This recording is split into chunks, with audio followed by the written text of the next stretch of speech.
Welcome to Visionaries Global Media, your number one source for podcasting entertainment. Visionaries Global Media, envisioning excellence on a global scale. This is Banned from Ringside. Tonight on the Banned from Ringside podcast, we have your Crown Jewel recap. Samoa Joe vacates the Ring of Honor TV title. Roman Reigns and LA Knight put on a classic, and Shota Umino and Will Ospreay put me to sleep. Did I get that? I think I got that mixed up. No, reverse those two. That and a whole bunch more tonight on the Banned from Ringside podcast.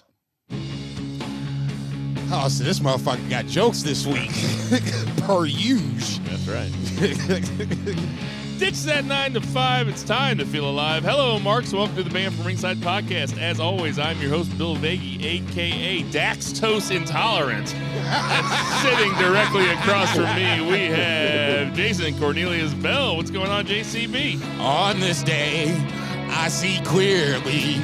Every beaver comes to light. And on that we note, I'll ask our congregation to bow their heads as I read from the latest edition of the Banned from Ringside podcast, volume 333, chapter 3, verse 14. Wow. And the good smart saith, hashtag boo the heels. It's all good, baby. Listen, share, subscribe, repeat the Holy Trinity of BFR. Glad to be back. You know, you go on vacation, you have a great time on vacation, then you have to come back, and then the light hits you like you're right in the balls. I'm still getting kicked in the balls for the week, but we're catching up with wrestling. Good Crown Jewel, even better Power Struggle. We're going to cover all that shit. Power Struggle was legit. And out there in Portland, Oregon, we have Three Beers Zach Pullman. What's going on, Three Beers Zach? PFR West in the house. Oh, man, I would love to gush about seeing Dynamite live in Portland, Oregon last night, but I didn't go. So. What up, turd? No, I was saying hit the Zach button where he says he loves Monday Night Raw. Oh, no. I changed it. Oh, you did? Yeah, I got a new one on there. I got a new Dirty drop on there. Motherfucker. Look at him. I'll tell you what, though. That crowd last night was hot. So they really were. Portland had a good – Portland showed out last night. Was it the second time they've been there? I don't know, but it was the second time the state was there. It was the liveliest the Dynamite crowd had been in a while. And the largest, too.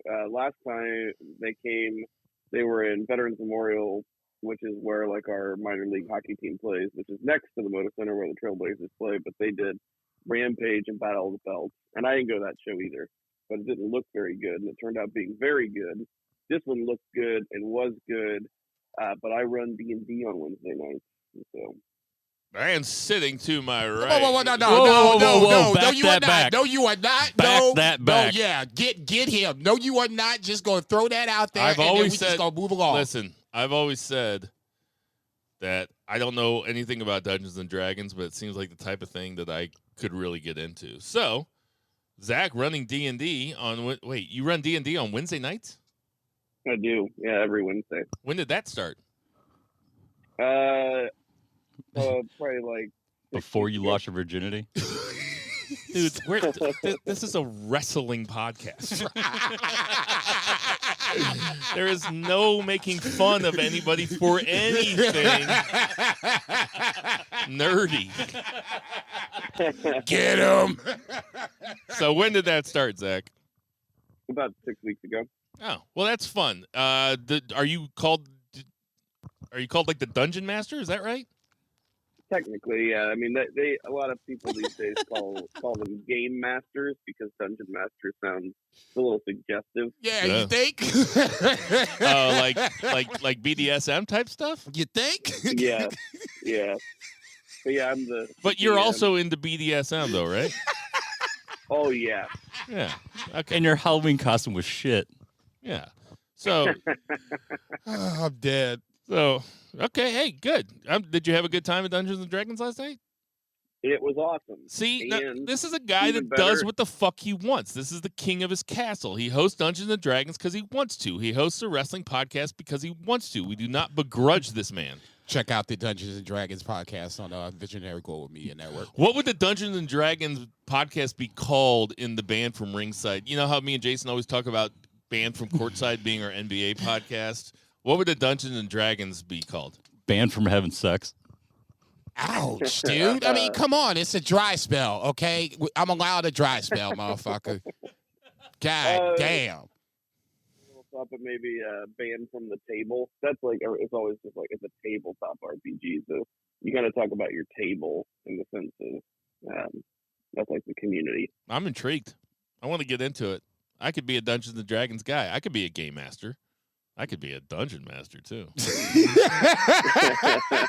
Horny Thursdays, we're back. Sitting to my right, we have What up, turd? Vice.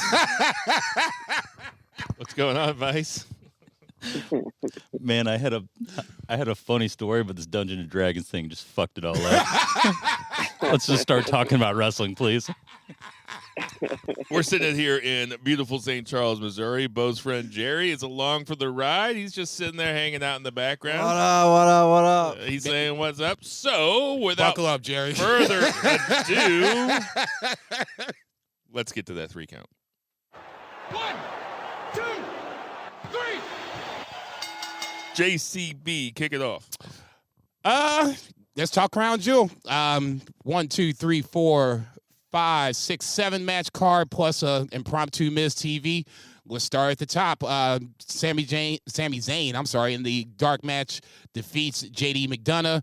Nothing really to talk about here. Not a huge surprise to me, though somebody picked JD McDonough, but we'll talk about that at a later point. Opening in the show, you had the title match. Well, one of the 2 title matches, Seth Rollins versus Drew McIntyre. For me, the 2 biggest intrigues of this match itself, number one, could Judgment Day come out and make some havoc? And in this case, I mean, when I say Judgment Day, I mean more Rhea Ripley. And number 2, would Damian Priest come out and possibly cash in on whomever the winner was? In one case, the answer was yes. The other case, the answer was no. Now, the match itself, I thought was good. I thought Drew and Seth, I think they have a really good chemistry. I don't think there is a match that they can have that can be bad. Hell, they had a great match in the middle of the pandemic. So, I mean, in that scenario, you know, I'll have to always give them credit. They got us through the pandemic. Obviously, Drew McIntyre won this one. For me, I never thought that Drew was going to win this, but there were times where, you know, it was a little bit of a tease where getting ready to hit the Claymore, missed it. I'm thinking, okay, Rhea Ripley's coming out. Rhea Ripley's not coming out. Ultimately, Seth Rollins tries the Phoenix Splash, missed it, and ends up setting for the finish. Seth retains, and then almost immediately the next question comes out. Damian Priest comes out with referee. So I'm thinking to myself, okay, this is as good a spot as any. This is a perfect spot. You know, this makes sense. And then it's I want to cash in. You know, yeah, I'm ready to cash in. Why are we even having a discussion about this? You need to be... There shouldn't be. Are you sure? Yeah, motherfucker. You see me down here with new referee. There's this. There's only one reason that I can think of, because this is yes, it's silly how they do it every time. But wrestling traditionally plays to the worst seat in the house, right? You're supposed to play it big to try to make the worst seat in the house. I mean, that's traditionally how wrestling is. Okay. So just on the kayfabe style of it. That's just devil's advocate shit, though. I'm gonna play the same thing with you on that devil's advocate, and I'll kick it to 3 Bill so he can talk about this shit. If you have money in the bank, sense of urgency is the utmost importance. You cannot fuck around because you have a window of opportunity, small or big as it may be. Even Big E was like, fuck it. I'm a babyface. I'm coming down here. This Glasgow over here just, busted up and shit. I'm coming down and getting mine. Even Big E was not above coming down and taking advantage of the opportunity presented itself. That's all I'm saying. Zach, what do you think about the opening match? I thought it was absolutely killer. It was,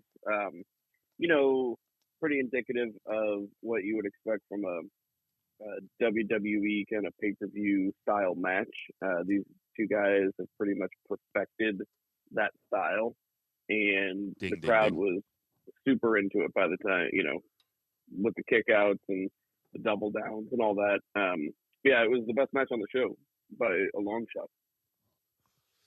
By a long shot. I agree. It was match tonight. Yeah. I mean, I couldn't say it any better than Zach did. It was a WWE style pay-per-view title match between two guys that do it as well as anybody. Certainly Seth Rollins does it as well as anybody. The thing is, and you know it's going to be WWE style. So there is a ceiling to it. And it never really grabbed me though. Really? Yeah. I mean, I liked it. I guess I'm not that big of a McIntyre fan. I don't know. This matchup is just, just kind of boring to me. Can we put some respect keep on it Drew real, though. McIntyre's name? I respect the shit out of Drew McIntyre. It's just, I don't know. Oh, We've seen it before. That was How about this? How about the this? backhanded compliments I've ever heard. How about this? We've seen it before. Okay. I guess. I mean, I guess I see Drew McIntyre as someone that should always be at the top of the card, no matter what show he's on. Zach, what did you think about Damian Priest's appearance at the end of this? Did you buy it for a single second? And what you think about Sami Zayn coming out and thwarting the opportunity? I did. I was actually a little deflated because just like last week, I was saying that they needed a shake-up, right? And this show did nothing to shake up the scene at all. It was just a show. It was vibes. And as far as like the crowd, as far as the crowd goes, or as far as like the crown jewels in general go, it was fine. It was not the best crown jewel. It was not the worst crown jewel. Because the Brothers of Destruction did not wrestle. or Goldberg. I was about to say, we didn't drop Shawn Michaels on his fucking head. So, I mean, there's always those, Logan Paul actually saved Ray's life at one point. Twice. He is alive today because of Logan Paul. We'll get to that in a bit. I was kind of bummed out by this match going first also.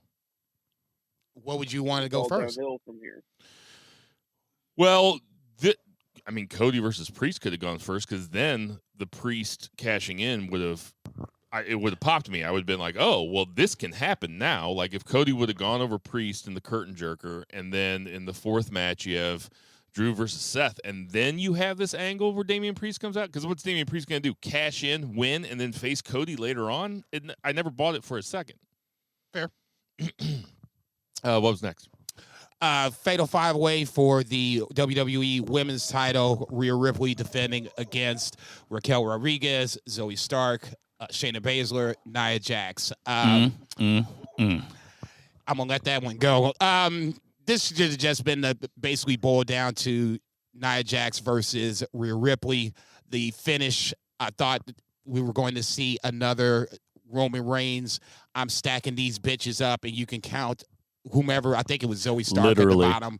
Literally, I'm stacking Zoe Stark. And actually, Zoe Stark was on the top. She slammed her on top of Raquel, who was underneath somebody else. Doesn't even matter. You know the end of the story. All four of them. That's what I was hoping she was getting ready to do, just to be like, I'm going to if we're going to squash the division, do it the right way. Just stack chicks one on top of the other. Stack two up here, stack two back here. Put your feet on two of them, your hands on the other one, and do a push-up while you're pinning them. That's how much better Rhea Ripley is than everybody else in this match. Horny Thursday. Horny Thursday. You took it a whole different way. I'm envisioning the push-up, man. You over there, doing all I'm just saying it would have been this. badass. Yeah. Zach, what do you think about this match? It was there. It was pretty choreographed, and I wasn't like super into it, so might have been tuning out a little bit. I was also moving this weekend, so that's right. I forgot you were moving. How'd the move go? My favorite. Mostly okay. There's some stuff I can tell you about this. Kind of hilariously, ridiculous as far as obstacles put in my path. But long story short, I didn't get to watch this until late Saturday night, but I did get to watch it laying in my bed that I managed to put together time and get the internet set up and everything. With just a bunch of boxes around. Yeah, it was just literally my bed. Yeah. And then my TV perched precariously on a dresser and up against the wall, so it wouldn't fall over. And but I love like the Saturday morning vibe because usually it's such a chill situation. Like Portland on the weekends, like people don't fuck around in the mornings and stuff. They're not doing shit. Like you go out and like the fucking roads are empty. Nobody's up. Because they hand out weed. Yeah, clearly. Yeah, exactly. Fires from the night before, so usually like it's like super chill, and the move took that away from me. But that said, I was very tired and I was kind of like catching up on shit, like on my phone and stuff. But I really tuned out a lot of this match. I echo everything Zach said about the whole moving thing and where he watched it in Portland. But everything else he said, I agree with completely. You wasn't even in Portland, goddamn. And like he'd help move too. Be like, hey Bill, can you help me move? You're like, Rhea Ripley's on top. Hang on, give me a second. Anime is sick. What is next? I'm busy, buddy. I'm busy. Upset special alert. John Cena versus Solo Sikoa. Didn't think it was going to happen. I said it just to be brazenly to say it. Choosing Solo Sikoa, I would have probably gave it maybe a 20-25% chance, probably less than that now if you'd actually asked me right about then. What about a complete destruction? Clean. Wouldn't have guessed it in the world. And that's when I was just like, he hit him with the second one. I'm like, okay, go ahead and pin him. Go ahead and pin him. And he's starting to walk around. I'm like, oh, no. And I'm in my head, I'm like, this is where we're going to see Super Cena. And now he's starting to get mad. And then hit him again. Then hit him again. They hit him again. I'm 12. like, God damn. I'm like, okay.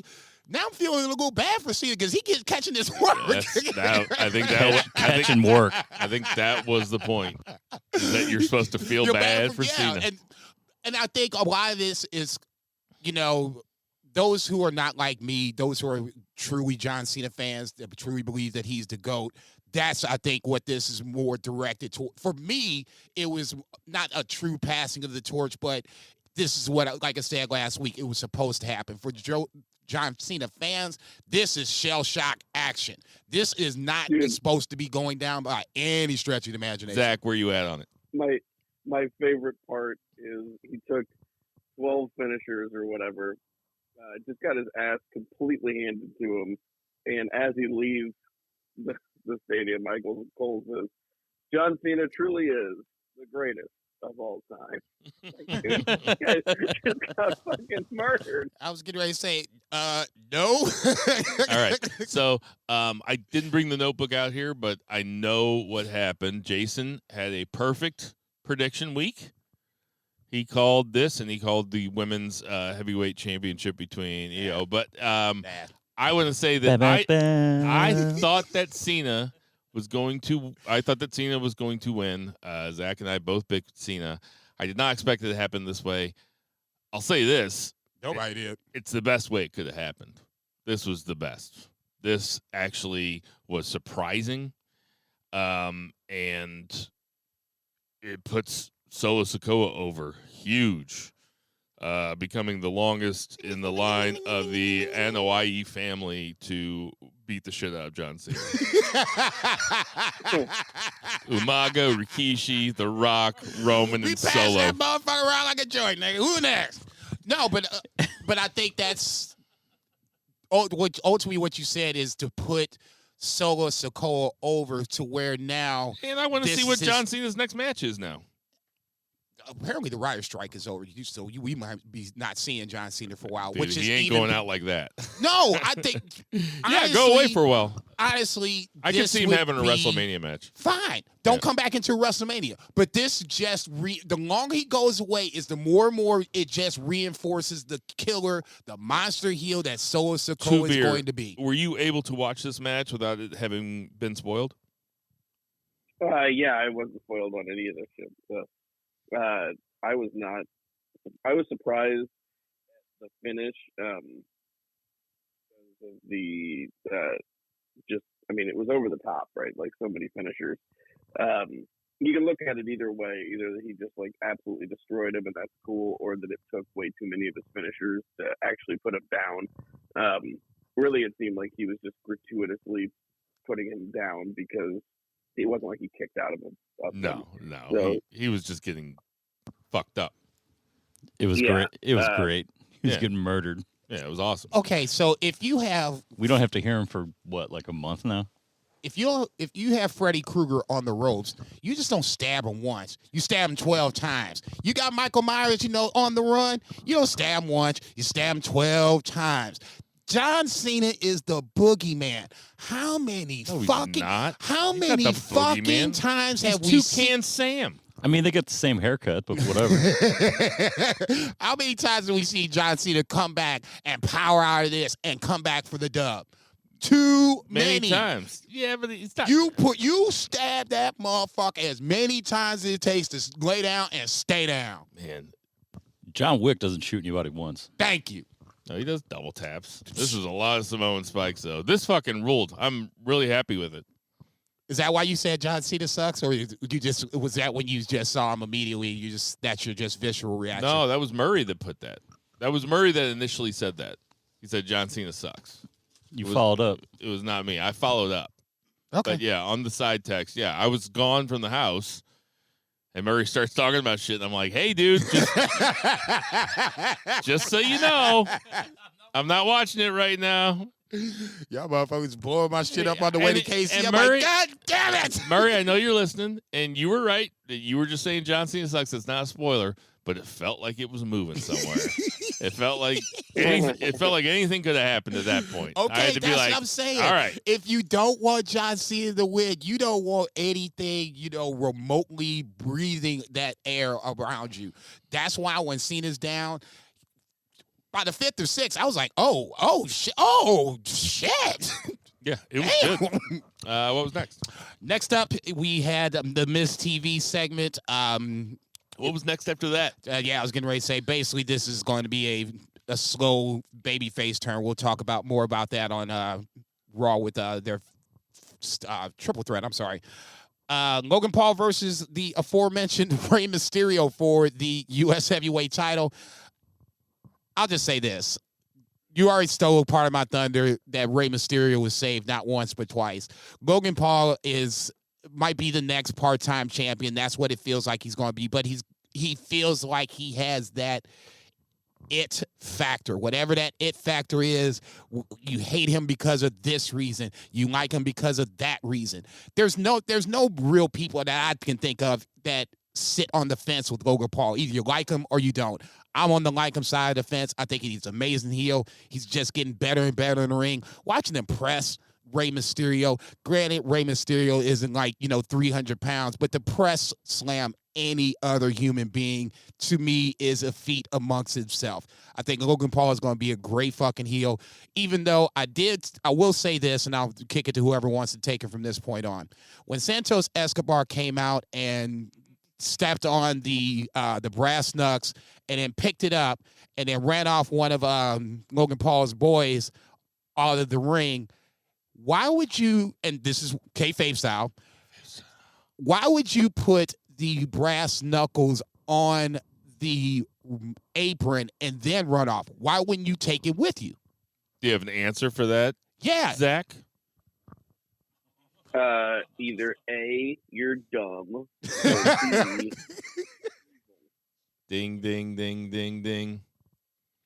Yeah, listen, Logan Paul's really cool. It's hard to not be hyperbolic about how good he is, being just basically off the streets. He saved Rey a couple times. I loved how he won with the brass knuckles, and then he went up to Rey afterwards, and he goes, I was just doing what I had to do to win, man. He's like, I know you get it. And I was like, that's fucking cool for a heel to do that. I know what you did. I ain't do nothing, man. I ain't do nothing. But for the heel to come up and acknowledge it to him, I mean, I thought that was... No, he totally denied it. you're a legend. I love you. And then Yeah, but he he totally said- denied it. But he said, I just did what I had to do to win. I know, but he was, and then Rey was like, I know what you did. I know what you did. He's like, no, I don't know what you did. I don't know. I didn't do anything. there is a contention, a bone of contention of what happened. Logan Paul is like, I ain't do shit. Ray's like, motherfucker, I know what you did. Okay, Logan Paul. This should just be a stepping stone for Logan Paul. All right. Well, no, that's Get away from the LWO. No, I think the biggest part, at least in my head, is that brass knuckles were left for a reason, that Logan Paul took advantage for said reason, and then ultimately Santos turns on Rey. And now he called out Bad Bunny.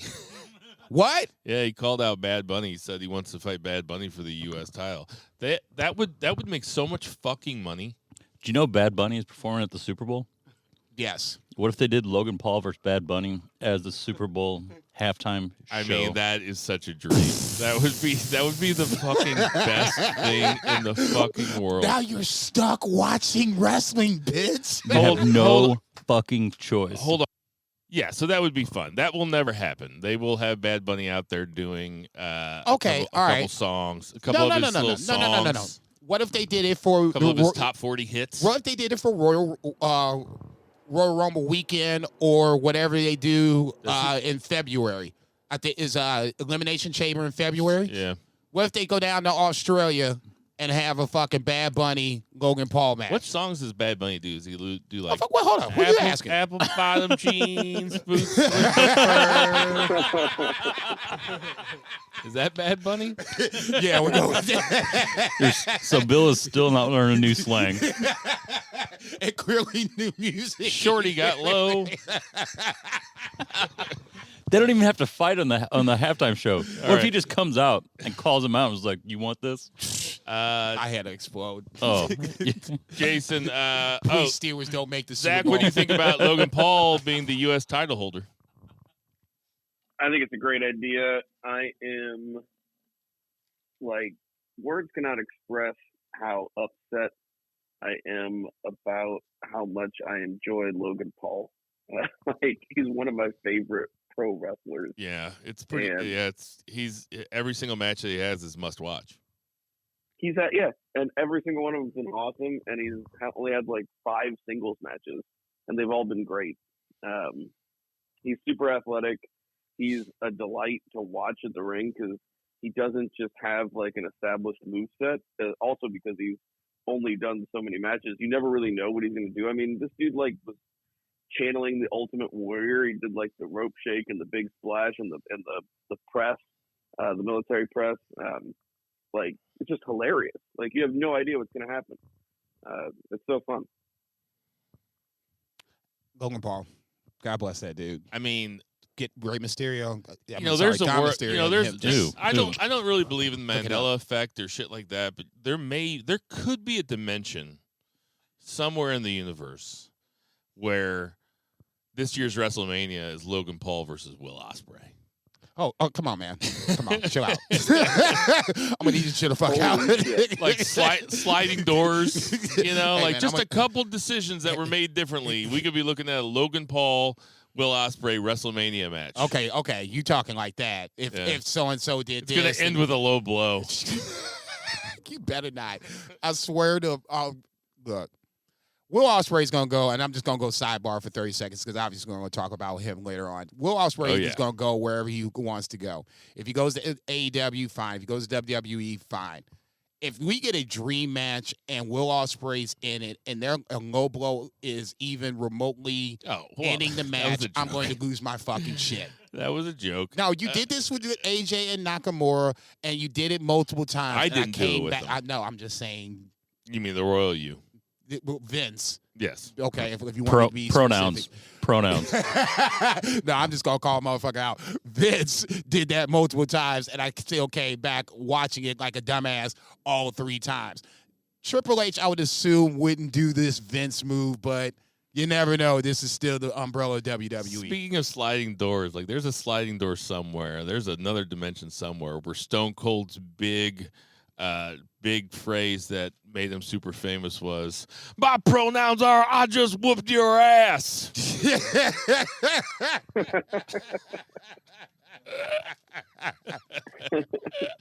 Yeah, I was getting ready to say wrestling would be a lot different in 2023 with some promos. I'd say some motherfuckers would not make it for shit. Man, I'm going to think about that joke for the rest of my life. Bro, don't break your arm, pat yourself on the back. Jesus Christ. Next up, William Ciampa over here. No, you know how like every like hack comedian is like Roseanne like was like, my pronouns are kiss my ass. It's like, oh God. And then like every like Republican senator you see on Twitter, like in their bio it says, my pronouns are try me. It's like, God, you fucking lame motherfuckers. That is so fucking lame. Shut the fuck up. Try me. That's great. I'd love to see that. The guy with that shit on their bio, I'll be like, oh. My pronouns are I just whooped your ass. Bill's pronouns are come find me. Yeah, if I was like an unfunny hack, that's what I would say. Again. All right, what was next, Jason? I'm like, wait, who's going to dunk? The ball is in the air. Somebody just dunk it. Next up, you had Bianca versus Io Sky for the other women's WWE championship. I said last week that I was kind of hoping that Io would get a clean victory, and that was just wishful thinking, knowing that Bayley was somewhere afloat. But then the recurring Kairi Sane definitely takes that little theory of mine, wishful thinking, and kicks it in the balls. I'll just say this. If we're going to do, and I'll give Michael Cole credit, he did make one mistake that still is kind of glaring. I don't know what happened to that. We'll talk about that here in 30 seconds.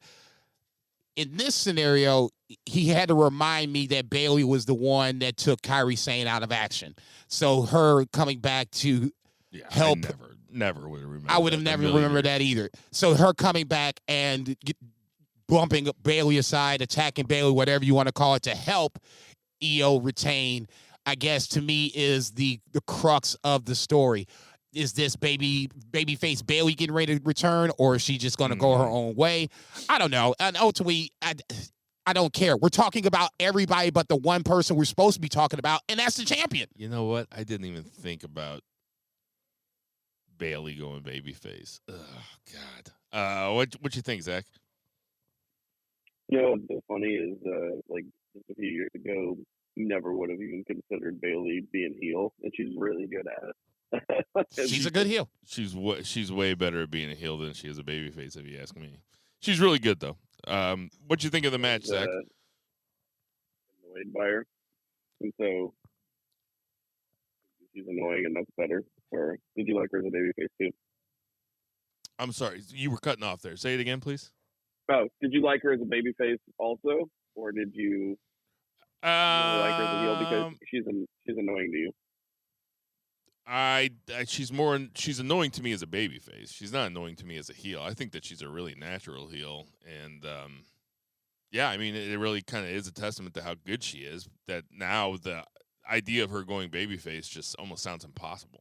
I'll say this: I think that she could do it if given, the right storyline to where you feel some sort of sympathy for Bayley. The fact that she did do both, to me, makes me think that she could do it. You just have to somehow make her feel vulnerable in some form or fashion where fans want her to succeed again. You know who had super babyface movesets? Kairi Sane and Io Sky. They did not have heel movesets. We about to see them be heels here in a little bit. I appreciate the attention to detail. I wouldn't have remembered the Kairi Sane thing, but I totally forgot about it. Them coming out and saying it, it's like, oh, okay, so they're telling a story here. Yeah. There's a there. It's somewhere down the line. Now, like I said, for me, ultimately, it's going back to Io Sky, and where I'm feeling like her time on the clock as champion is ticking, and this has not been, I won't even say impressive. This has been average to, well, maybe above average at best. I mean, it's not what I'm expecting. I'm not saying that the heels are not supposed to get help. I get that. They're heels. That's what they do. But damn, if there is one person that they can beat on this roster in WWE on the women's side clean right now, it's Bianca Belair. Yeah. She's Teflon. What was next? Main event time. Roman Reigns defending the. Skipped Cody Priest. Oh, I didn't even write it down. For obvious reasons, because you know what was getting ready to happen. That's your analysis. Cody, didn't write it down. Well, I mean, come on. That's my analysis too. Let's be real for 30 seconds. Up to when it gets to this point, is Damian Priest gonna win? No. Okay. Zach, what do you think of this match? Yeah, I mean, pretty much exactly what I expected, and it was fine. Those guys are good wrestlers and stuff, but The top rope Cody Cutter was cool. Yeah. It was that was neat. It was appearances for Cody and Damian Priest towards the top of the card. Show them some love. Here you go, Saudi. You get all of our WWE superstars for the ridiculous price they paid for the one show. So, all right, now we can get to it. Main event time: Roman Reigns versus LA Knight for the undisputed WWE World Heavyweight Championship. The second thing I was going to say about Michael Cole, his commentary. It was interesting when Roman Reigns was coming out. They always talk about the length of time that he's been WWE champion, and it bores some people, and I totally get it. But he said something, or he admitted something this time, which really interests me. Bob Backlund is the guy that is in between. I think it's Hogan, Backlund, Bruno. Somebody else. It's numbers where we're getting ridiculous at this point. It's two Bruno Reigns. So it's Bruno. He's within reach of Bruno's shorter one. But Bob Backlund has been omitted. Okay. So I'm like, okay, so are we trying to get Roman Reigns up this ladder? Because there's no way he's getting Bruno's record. Let's just get that off the table. 3 or 4 is about as high as we can go. And the third spot is, I think, Hulk Hogan, correct?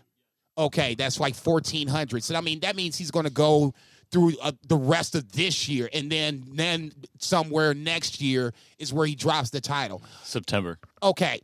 It shouldn't even be like this.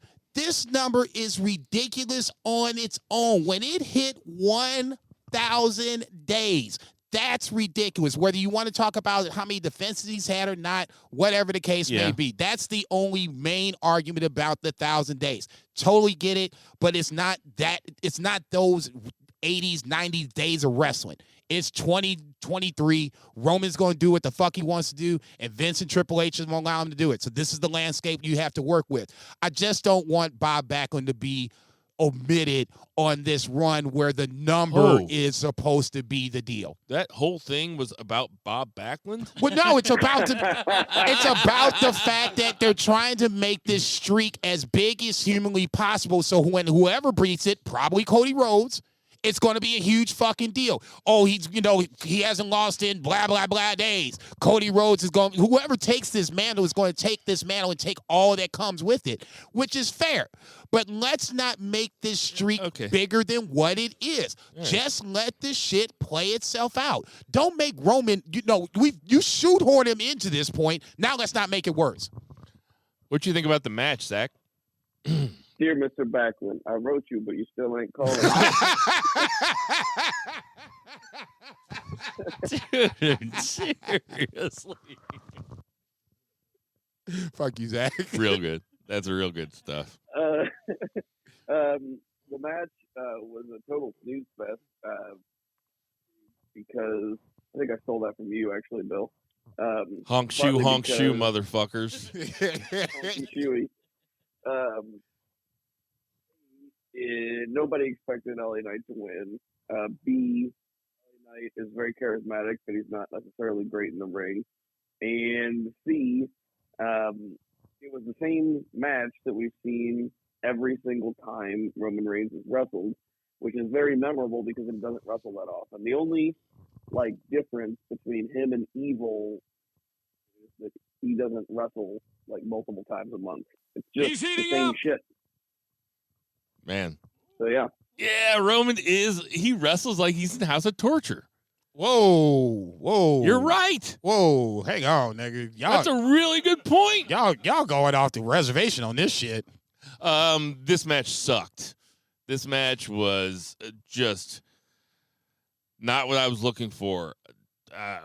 Roman matches are must see because they're so rare and because the crowd is always fucking super crazy for him. And Roman's, he's got the charisma thing. That's like all he has. Like, I've been beating this drum for a long time, and I've been kind of people are trying to shove me off my soapbox, and I'm like, maybe people are right. Maybe I should just jump off. And then I watch a match like this, and this was like a fucking tough enough match, except fucking LA Knight just sells in the corner for minutes at a time as Roman walks around the ring and gestures and grimaces at the audience. It's like there was nothing to this match. Nothing. This is boring as shit. We got to call a spade. I'm not saying that. Yeah, I literally turned it off halfway through, like the main event, because I was so tired. I was like, I just need to go to sleep. And I watched the last 15. I couldn't stay up for the last 15 minutes of it. I just turned it off. I hear you. 2 seconds, Vice. I hear you call a spade. I'm gonna hold you to that later on down the line. I'll say this: I wasn't expecting this match to be 5-star, 4-star, whatever. This is just a bridge match to whatever Roman Reigns was going to do next, whatever it's January, February, whatever the case may be. It's a fucking. What did you say last week that this was going to be, or some between you and Two Beer? One of y'all was saying this is basically a house show match, so that anything could possibly happen. So there you go. Okay, good. I was right. I settled down into the couch. I smoked a bowl, and I was like, "This is the only match that I really have to see." Let's see. Then you put way too much stock in a predictable ass match. That sounds like you I problem. watched the first 2 matches, and then I watched the first 2 matches. I had to leave, and then I saved the rest of it for later on that night. And I sat down, and I was like, "Man, this is super fucking boring." I'm not going to disagree with that. It was a typical Roman Reigns match without hearing the commentary from Roman, which to me is a part of why I like Roman Reigns matches during this bloodline run. That point, I'll give you that. Match was what it was, whatever. It's going to win the beefer for biggest honk shoe of the year. You have to remind me what a honk shoe is so I can vote on this properly. Oh, bathroom break match. Okay, my bad. I'm falling asleep. Okay, bathroom break. I'm shower shoeing. match. Shower match, same thing. He turned into Otis for a minute. I don't understand a word he said. Fucking honk shower shoe, match. man. Okay, fair enough. I'm fucking sleeping. I'm falling asleep during that match. Okay, fair enough. And then I watched fucking Shota Umino and fucking Will Ospreay like the next day. It's like it's 2 different art forms. Maps of Hawaii everywhere. Look, I'm not disagreeing with you on that. I'm just saying this was what it was. Nobody thought that LA Knight was going to win. This was a chance for him to look good. He looked okay. Fair. You know what you got now. All right, and Roman retains. He doesn't win clean. Anything else to say about this? No. Like I said, WrestleMania 39.5. It was what it was. It didn't live up to the hype to like WrestleMania 38.5, WrestleMania 37.5. But I'm kind of glad I was actually not watching this live because I'd have been stressed about getting this in before actually going to work. But it worked itself out. I watched it later, and I'm glad I did because, it was not necessarily must-see TV. Zach, give it a letter grade. C+. Wait, what'd you say? Did you say C+? C as in cunt. Oh, whoa. Jason, what letter grade do you give it? I'm going C-. This was the Solo stomping John Cena out saves this motherfucker from really getting pissed on. I look at this pay-per-view and I say, "What up, turd?" This shit was a D. This shit was a D. This shit sucked. God damn, dude. I gotta be real. No, motherfucker, I want you to be real. I was just going to say, once again, that Swerve Strickland drop will never get old. If I pass away tomorrow, please continue that motherfucker and giggle just as hard as I do every single time. I think He's Heating Up will go away before that. I think that's the only keeper. Oh, okay. One before the other? Okay, fair. And I will say that that's unprofessional bullshit needs to make its triumph return. Unprofessional bullshit. If that's gone, it's a fucking tall stack. I gotta bring that one back. Listen, this is a rarity for WWE these days. They've had really good pay-per-views and it was a clunker. Fun stuff to watch. It was a clunker. No big deal. They'll rally back. Yeah, I was going to say Survivor Series is around the corner. I expect them to do, They're keeping the lights on. Yeah, they'll be fine. Let's get to that 2 count. We're not smoking court or snorting court on a table. On a pay-per-view, dropping deals. 2 beer. NXT's like, what? They got that money. They got the money. They're like, we can do whatever the fuck we want. We did what? Give 2 me that beer. line. We got 7-Up, white girls, and cocaine. 2 beer. What's the 2 count? 2 count is AEW. So not going to go through Rampage, but honorable mention to the opening match. If you were like me and you were able to watch while you worked this week and you had the time, El Hijo del Vikingo, Penta, El Zero Meadow, and Komander had a pretty sick little 3-way to open Rampage. And Trip Beretta and Daniel Garcia actually had a pretty good main event. It was a nice wrestling, but that's about all the time needed unless you guys have anything to say about it. I watched Rampage, and I enjoyed Rampage. It was definitely worth watching. No, the curtain jerker was just like, okay, how the fuck does this happen? I mean, but okay, yeah, I'm here for it. I was a little surprised that Trent lost to Daniel Garcia because Trent's getting ready to wrestle Shingo this weekend for the Never title, so I would think you would want to keep both guys strong. But then when Matt Sydal got a paycheck. Look, man, Matt Sydal goes out there for 30 seconds worth of work. The glue, baby, we getting that money. When Daniel Garcia decided that he wanted to challenge MJF, that's when I was like, okay, now this starts to make a lot more sense. So in that scenario, it was what it was. But no, to me, Rampage was the curtain jerker for sure. What was next? So on Collision opened with Swerve and AR Fox, and they had a really, really good TV match. Pretty heated, honestly, because of their, recent history. They were teamed up, and then that went by the wayside for real life reasons that caused the storyline to split, which is a bummer for AR Fox. But they did have a really nice match where AR Fox lost like he always does. I don't think I've ever seen him win. Oh, come on, man. AEW. I saw him lose to Naito at Southern Illinois University Edwards, so that was pretty good.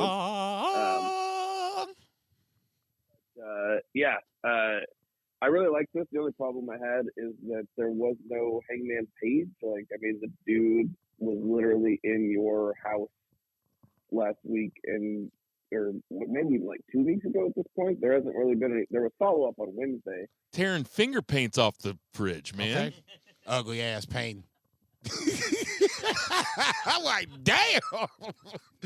I really like the beginning of Rampage, or the beginning of Collision, how they always have those guys cut the promos. I especially liked when this week Ricky Starks said, "We never know what's going on." That killed me when they were trying to remember who they were fighting. He was like FTR, LFI, FLTR, and then Ricky Starks says, "We never know what's going on." I'm like, what? Really good stuff. Come on, Ricky, you have to stay on point on this one. Really good stuff. AR Fox starting that whole sequence right when the show was getting ready to start. He attacked Swerve, and I'm just like, damn, okay, this is how we going to get down tonight. So, yeah, to me, that was a good start to kind of pick up to the fact where Swerve put AR Fox to the curb, and AR Fox was coming back for his receipt. So, yeah, ultimately, this was a good match. Once again, not a surprise. It's not like Swerve was going to lose, but AR Fox is a walking highlight reel. Just unfortunately, he loses a lot of those highlights. That's all. Yeah, really good match was Darby Allin beating Lance Archer. Jake Roberts is actually out there, which is not super common. But I mean, if you just imagine in your head Lance Archer and Darby Allin, this is pretty much what you got. My favorite part was Lance choke slam over the top rope onto the apron, just absolutely devastating. Allin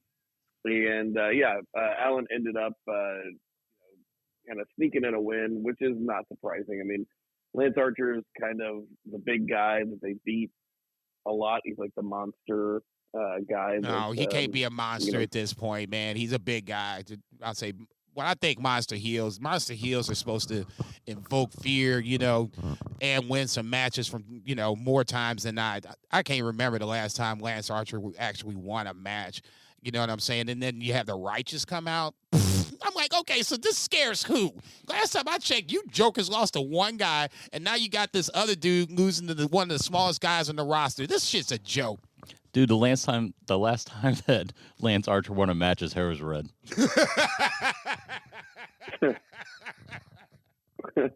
Right, true. Don't get me wrong. Darby is over. God forbid if they wanted him to lose a match. This is a match that he could have lost. But for me personally, and this is just my opinion, I don't think there was any, plan for Archer, Righteous, Jake the Snake, the whole shebang. So that they did some WWE shit. Let's put them all together, roll them out there, and let's see what the fuck happens. So there you go.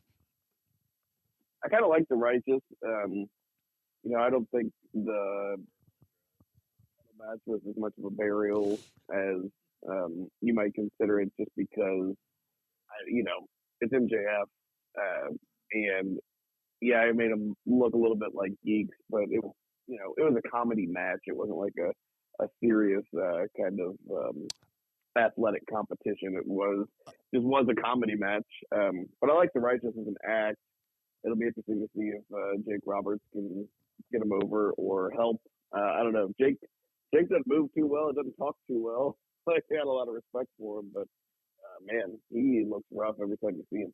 Okay, so you're gonna have the guy that you just said can't walk, can't talk too well, with the guy, the tallest guy, one of the tallest guys in the roster that gets booked poorly, and then the two guys that just lost to MJF on a pay-per-view. It's the second week in a row we sound like Zoolander, because Zach sounds like Hansel when he's like, Sting's a big influence. I don't really listen to his music, but I know he's out there, and I know he's making it, and I respect that. I mean, Jake Roberts has got a ton of charisma. He can't really walk or talk. I respect him. I keep seeing them taking Jake Roberts out of the ring, like away from the ring, like Paul Pierce in the wheelchair. And the towel over his shoulder. I'm like, just come on, just take him out. How can I get there? I can't even take them seriously. Darby, Sting, and whoever else is going to crush them going forward. And then what? They're going to be mid-card ROH guys here in like 3 weeks. Yep. Yeah, I mean, it is what it is. There's too many guys, and not everybody's going to be a star. They're all probably exactly where they should be. But I like all of them. But of course you do. Yeah. What's next? We had the Acclaimed 69-day celebration, which was a pretty cute idea. I don't know funny lines in this, and I like the MJF video, but it seemed like it went on a little long. I don't know if it really hit the mark. It's like they had the idea, but the execution was maybe a little bit lacking. But this led into a match with Dalton Castle and the Boys, which Acclaimed and Daddy Ass versus Dalton Castle and the Boys is maybe the best matchup in AEW history thematically. I mean, at a certain point, we just got to start calling Billy Gunn creepy. It's like he's not having fun anymore. It's not like he's like the cute old dad. Like, He said when he said to the crowd the other night, he goes, "Oh yeah, scissor." He's like 69. He's like, "That's what daddies do." And it's like, "Oh fuck." Get off your YouPorn account. Yeah, what a weird. I thought, man, that's a weird thing to say. You want to scissor me too, honey? I'm just like, okay, let's take that mic away from you, Bill. You had one too many before you came out here. Is that what's going on? I'll just say this: if we're talking This about is weird, man. If we're talking about calling a spade, I'm just calling a spade. This came up on a group text thread separate from ours. I'm hearing people that are saying that at least AEW is down, and at least one other person, I won't mention that person's name, Brett Jager, actually said that he likes NXT more than he does AEW right now. This was before I even watched these episodes of AEW. Oh. I'm sorry. Acclaimed versus Dalton and the boys. No. This is starting where it's getting good. Up until Dynamite, and I said it to him, I wasn't in a rush to go home and watch Dynamite because I was not impressed with Rampage. It's not supposed to be, but Collision's the one that I'm, that's supposed to be getting ready for Dynamite. This wasn't that great. Saturday. What's next? We had the Dream Three-Way. Whenever you think of absolute, just put three wrestlers together, it is the perfect form, the pinnacle of the trios tag team. Mark Briscoe, Dustin Rhodes, versus Kip Sabian and the Workhorsemen. I don't remember this match, but I did laugh. Just the pairing, like the disparate nature, like three of the weirdest dudes you can imagine in very separate ways. Dude, it's just such a wacky concept. Come on, man. Seriously, you cannot sit up here and just like every freaking thing. You said you didn't even like this and you didn't even watch this, but this is okay? I didn't say I liked it. No, he was joking. He was joking. No, this is Naturally Limitless is so that you talk about creepy, man. They are just so weird together. That's a weird tag team. Well, considering the fact you don't do shit with Keith Lee until you feed him to Samoa Joe the next night, you haven't capitalized on Swerve. That has nothing to do with it. I'm just talking about those two guys together. That's just weird. It's creepy is what Billy Gunn was doing. This is weird. Oh my God, Naturally Limitless. I'm not even talking about the stupid name. Such a terrible name. That's such a hilariously terrible name. What was the other one? Swerve in Our Glory. Oh God, that's terrible. What do they have in common? Keith motherfucking Lee. What's next? It's just no, not good. There was a good women's match. Willa Nightingale and Emi Sakura. I liked this match. Willa Nightingale went over, but that's the just kind of like leading into this Julia Hart and Willow and Sky Blue and Chris Statlander thing that they have going on. But the tag team match with FTR and LFI versus Jason Agony and Big Bill and Millie Starks as the main event, and was probably the one with the best showing in here. I really liked his showing. That's something that I don't know if they're going to do anything with him. I think out of all of their, as far as like full-time signed Mexican like luchadors, he's like the least luchador-like, and like he's like the most American or North American style wrestler, and I think that translates really well. He's got like star potential. I just don't know what to do with him, but this just seemed like, as far as the match went, just a way, like a lot of the Collision main events are just these big multi-man matches, and it was just pretty typical. But I did like Rush in it. No, I was just thinking about Roosh there for a second. I like Roosh. I've always have. I thought he was one of the better ROH champions that I've seen come down the pike in quite some time. Unfortunately, he and so many others were victims of the pandemic when all hell broke loose and really never seemed to get back on track with AEW. I'm not going to hold my breath on Roosh. I mean, let's just call it for what it is. How many big names have come over to AEW, whether it's male or female, and how many have actually been, used properly, pushed properly, whatever verbiage you want to use in this sentence. So, yeah, for me, seeing Roosh coming back is a good start. But in this scenario, I need to see a whole lot more. I'm still, on the fence with Swerve, and Swerve is one of the highest acts in AEW. So, yeah, the match itself I thought was good. I will say I have no idea what's happening because, afterwards, House of Black comes out and then... We never know what's going on. Yeah, Blackpool Combat Club comes out. I have no idea what's happening with this. It's just that there's a lot... That's just Tony wrapping up the show. Everybody come on out, an encore. Right when it goes off TV, see, you don't know this because you didn't go the last 2 times, but right when it goes off TV, everybody holds hands in the middle of the rings and takes a bow towards a hard camera. It's like a play. It just saves the... But I don't know. Like a 4-way for the title or something. I feel like that's the only reason there's so many of these dudes in the same angle all the time. I mean, it's complete chaos. It's like chaos happens on Collision, and then Dynamite kind of like sucks it all back in. Kind of. That's how it's been feeling lately. Collision is booked pretty wild. I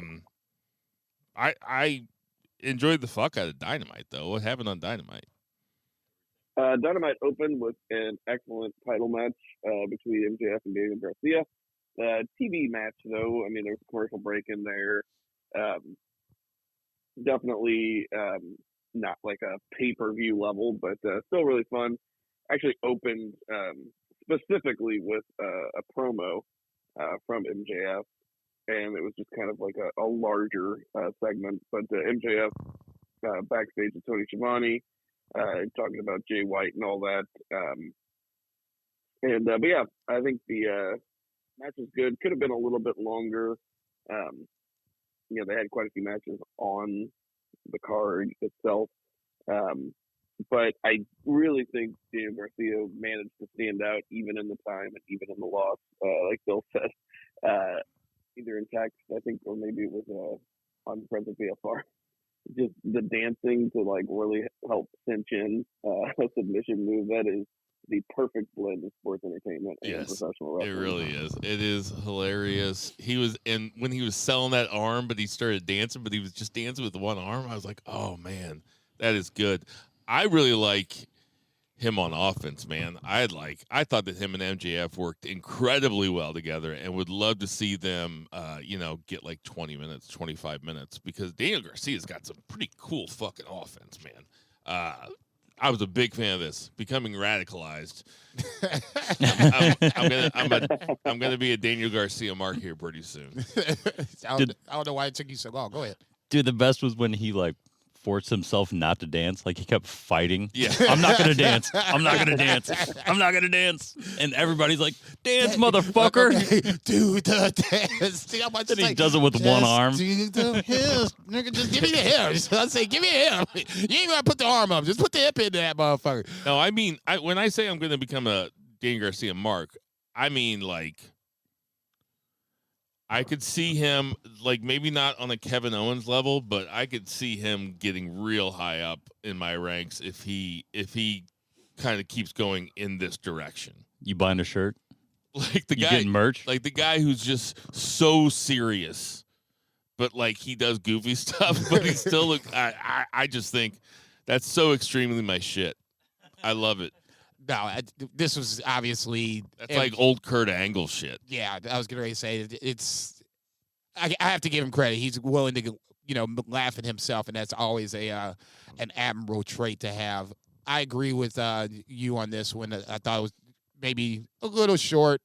I thought it was going to be 20, 25, but 15 was what it was. MJF was going to, retain the title.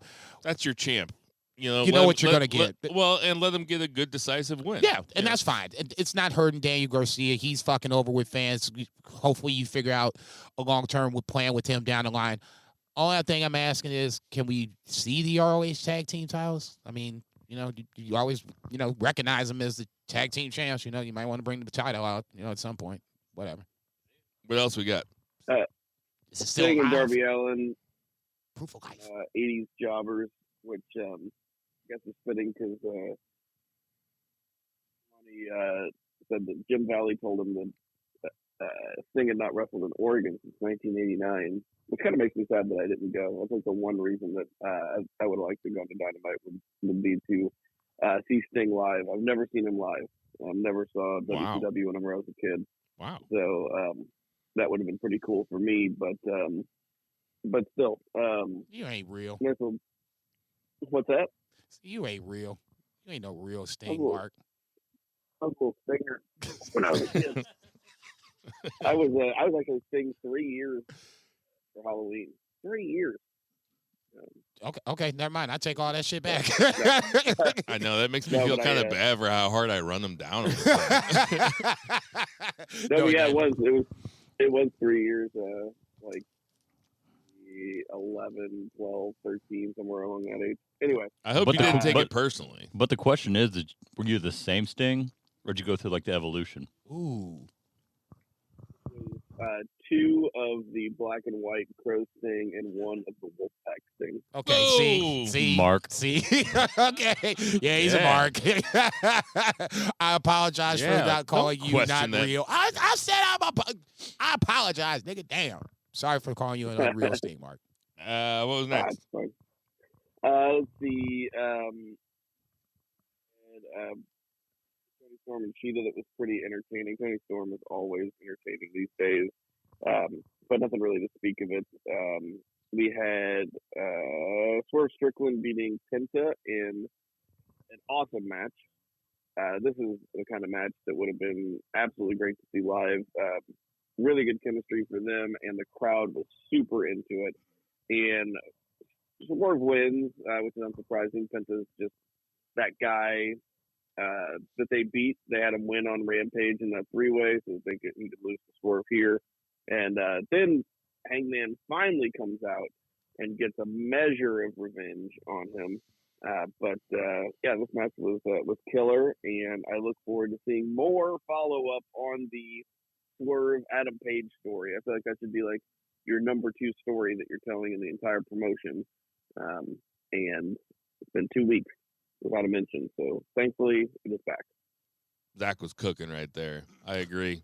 Yeah, Christian feels like he's the number 2 story. Him and Adam Copeland, which it is what it is. I don't necessarily agree with that. If Swerve is going to be, what you guys hope he's going to be, then there should be more eyes on him. This should feel like a bigger deal.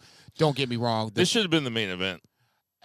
Upon retrospect, probably I wouldn't mind seeing the show end with Hangman destroying Swerve in this crumble of tables and whatever the fuck it was at the bottom of the stage. But it is what it is. I mean, that's great matchmaker, not the best booker.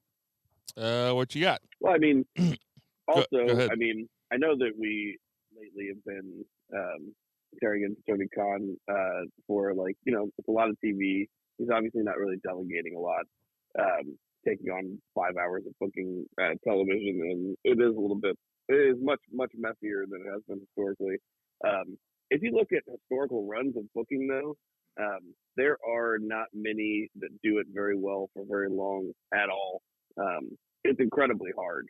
So, I think while he deserves some criticism that he should delegate, and there are things that could be improved.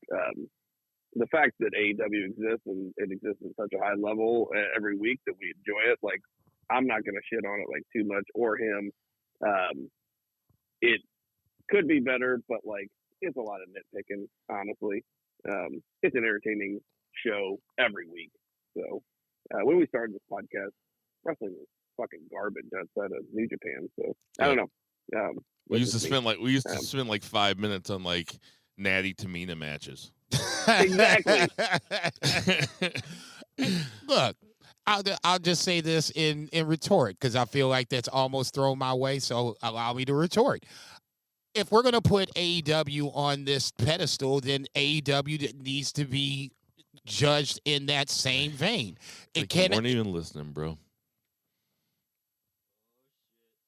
I mean, that's not what he was saying. He was saying that we probably shouldn't be so rough. We shouldn't be so tough on Tony Khan because, you know what? I forgot what I was saying.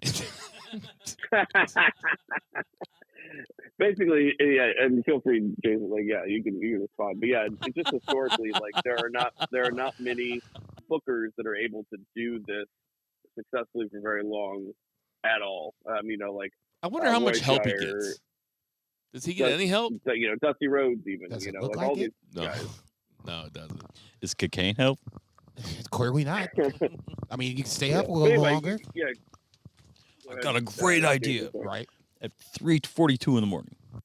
What do you think, Jason? I like the match. Don't get me wrong. I love Penta. It was great to see him, sprinkled throughout the 3 nights of AEW wrestling. Swerve is, obviously we love Swerve around these parts.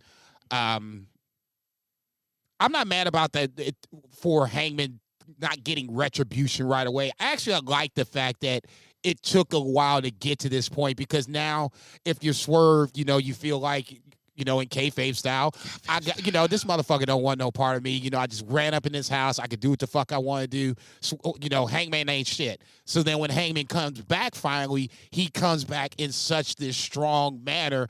I thought it was just going to end in the ring. Then it went outside of the ring, and he, they took the dive off the stage. That's what I was like, oh, okay. I guess you mad. I guess here's what I was thinking earlier when Zach was talking about Tony Khan being a booker, is that when I hear people say stuff like they like NXT better than AEW, my mind is fucking blown. Like, I think that AEW is still quite a bit. I know WWE is good now, but I think AEW is still quite a bit better. It's more fun for me to watch. If I had to give up WWE or AEW, I would keep AEW in a heartbeat. I'm not talking about the WWE brand. I'm just talking strictly NXT. Oh, then I would definitely take AEW. I mean, okay. NXT would be third. I would take WWE main roster over NXT. I'll say this, and I won't back down on it. If MJF and this Adam Cole, if MJF's angle decided to disappear, there would be a serious problem on our hands. Everybody would have to move up. Christian would be the top story. Then from there, you probably get Swerve and Hangman Page. Do you just mean in like a leftover situation? Yeah, like it would just disappear? Let's say that MJF loses the title in 2 weeks to Jay White. Let's just go that route. Yeah. Okay. I don't think there's been enough done behind MJF on either roster, whether it's AEW or ROH, to make up for that loss. You know how I know that MJF is not going to lose to Jay White? Because Jay White is still walking around with the belt. So Jay White's just going to hold the belt the whole time and then beat MJF, and MJF never gets his belt back? There's no way. There's no way that MJF's not going over Better that choice match. of words. Outside of MJF. Sorry to give you guys my predictions. Outside already. of MJF and Christian, there's not a lot I look forward to on AEW. I'll go that far. How about that? Damn. What was next, Zach? Next we had a very fun segment between Kenny Omega, Chris Jericho, and the Young Bucks. I love this because Kenny was so uncomfortable the whole time. The Young Bucks are right in their face. And talking down Jericho, and it's like there's obviously like you're bringing in like real life scenarios because Jericho did really help start the company. Like without Jericho, it probably would not be the company that it is. But Tony Khan would not have started the company without Kenny Omega and the Young Bucks. So it's pretty funny to see this kind of play out on screen and like the egos involved, and then Kenny's uncomfortable until the Young Bucks say, that, you know, they could beat him, and then like his professional ego and his like professional you know, idea of himself is basically challenged, and he's like, whoa. He's like, you guys are the best tag team in the world, you know, best tag team in history, but you're gonna beat me? He's like, I already beat you with Ibushi and Hangman, and I'll beat you with Jericho too. And I'm like, I want to see this shit. Yeah.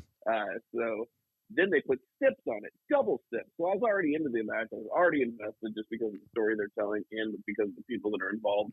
And then they're like, oh, let's put a little action on this.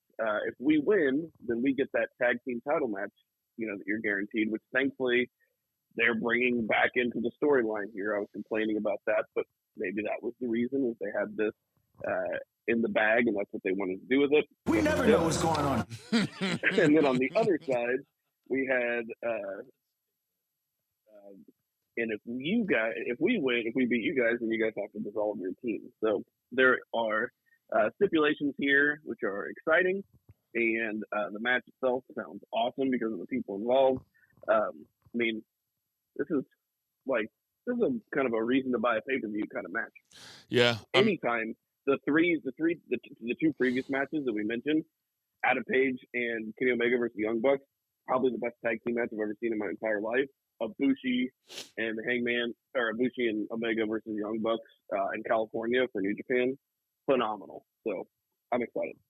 Yeah, I'm into this. I'm into this match. I want to see it. I was into this segment. I really appreciate how the Young Bucks, their characters understand that they're immature. They're like, yeah, we know that we're immature. We know that we're petty, and we're acting like this anyway. I appreciate that. Calling a spade a spade. I'll just say this. I wasn't into this angle until Kenny was just like, you know what, enough's enough. And then he started to, rattle off guys that he's paired with and beating the Young Bucks as a team. I agree with that. At that point, I was like, okay, you could have put the stip on it or leave the stip off. At that point, I didn't care. Once Kenny finally reacted, it was like, okay, motherfuckers, you know what? And I was like, oh, shit. So at that point, I'm down for this. I'm interested to at least see where this part of it goes. But for me, I see both sides. Jericho's side, I helped build this. I was a name in this. And then obviously the Bucks and Omega, they were part of the start of this even before Chris Jericho was in that press conference to really kick things off. So both sides have a point, but I was just glad to see that. And if you ain't down with that, we got 3 words for you. What up, turd?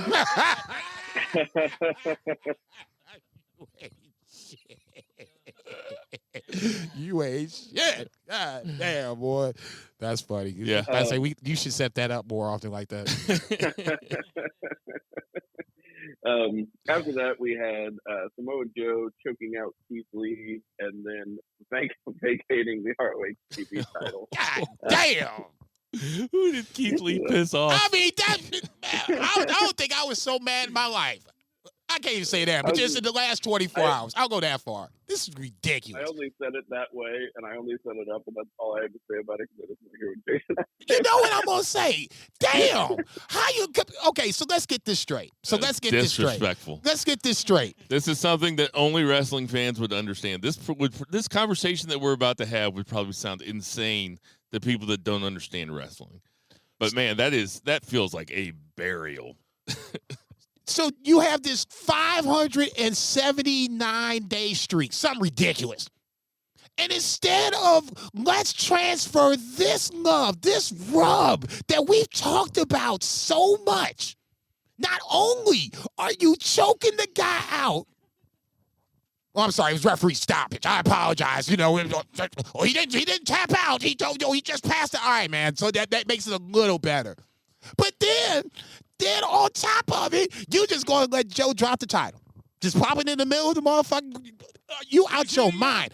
You cannot sit here and physically tell me this is a good deal. You got one guy that just dropped the title on national TV because I'm bored now. Fuck it, I'm just going to go after the AEW title. You guys can figure this little nonsense out. Yeah. And then you got the other guy. He's heating up. That is the MIA. Is he having surgery or not? We don't know he's having surgery. But then this other guy who's the AEW World Champion can beat two guys that are a legitimate tag team and might just do it again in 2 weeks. You are out your fucking mind. Why not just let Keith Lee win the title? Zach, what do you think about the booking decision? I understand it in one sense. I agree with Jason completely on the other side. I understand not wanting to beat someone right before they challenge for the world title. In that sense, I would just say maybe just don't have him relinquish and just have him challenge as the TV title and then say, if I win the world championship, then I will relinquish. I think that's the good compromise here. So very surprising. In the pencil. It was surprising. You don't see that. May I ask when this Samoa Joe MJF title match is going to happen? Yeah, we don't know. Okay. I'm sorry. You just can't. Well, they've got they're doing not fully monthly, but they're doing the December 31st show or whatever. End of the world. Nassau Coliseum, I think. Yeah. End of the world. That's what I think it'll be. So you're going to have... You had Samoa Joe lose as champion already. He lost to fucking CM Punk, for Christ's sake. So you're going to let him lose to CM Punk, but you can't put Keith Lee over? Get the fuck out of here with this bullshit. I'm sorry. No. Hell no. There's definitely a way to do it. You can grab the pencil, get Keith Lee over. Figure that shit out. I mean, maybe I don't want to. Maybe I think it was the exact right booking decision. No, then we watch wrestling for totally different reasons. There was a legit way to do it. It was right there in front of you. Listen, you put the dog in front of the meat, and then you took the meat away. I don't really believe what I'm about to say wholeheartedly, but I'm going to say it anyway. Jesus Christ, it's Zoolander again.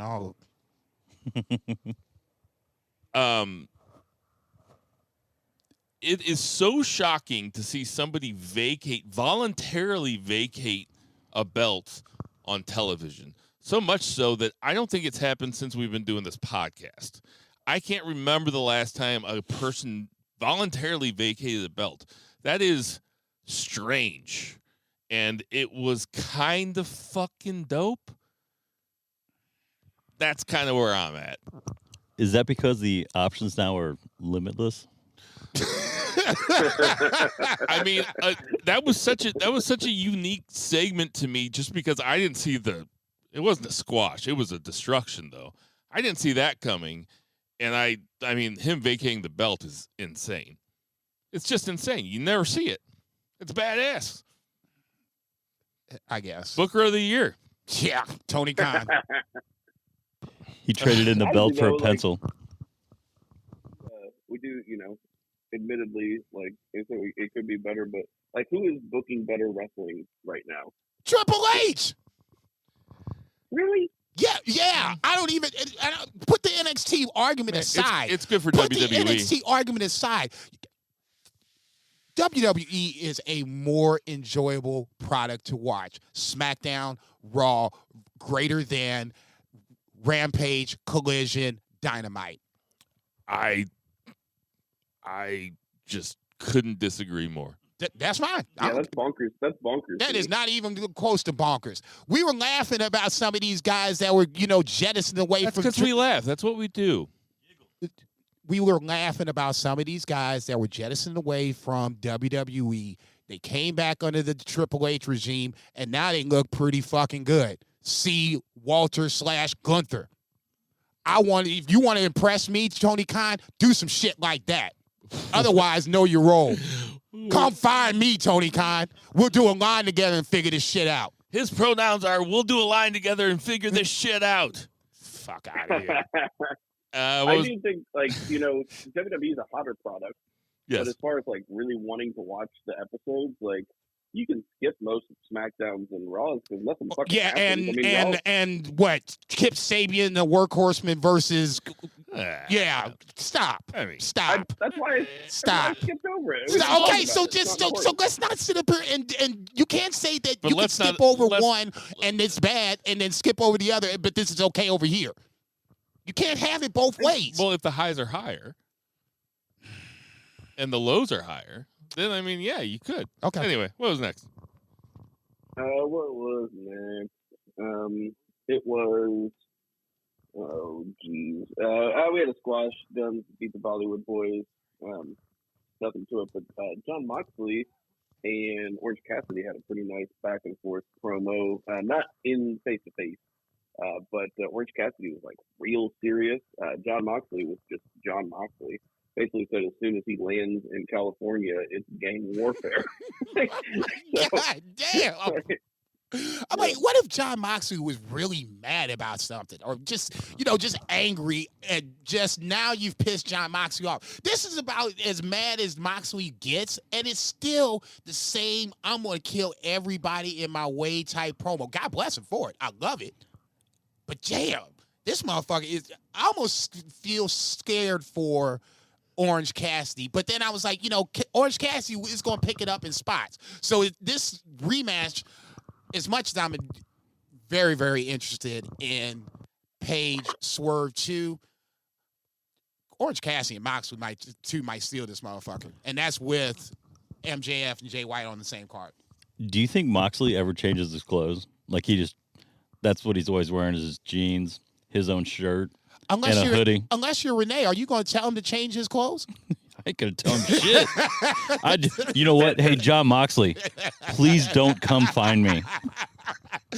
No, I love the Moxley promo. I love the Orange Cassidy promo before it.